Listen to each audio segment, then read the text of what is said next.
Hold up.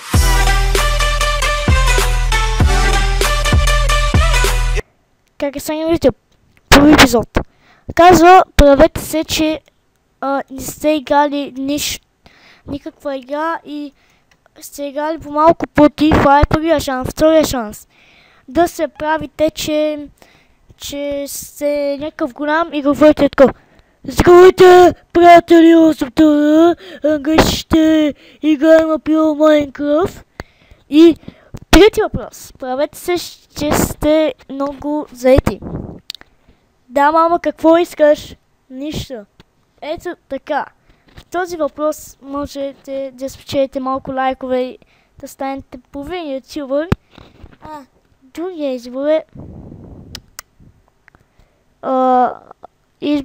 другият е да се правите, че не знаете за нищо за игрите, вие всъщност да знаете. Точно това правя и аз. Така, и после така и правете се, че играете някоя много готина игра, че не сте играли по-хубаво от тази игра, която играете. И после финалното число е да се правите, че сте просто, да се правите, че сте голям, силен, хубаво име, като моето, и това беше съветите ми за ютубър. Чао!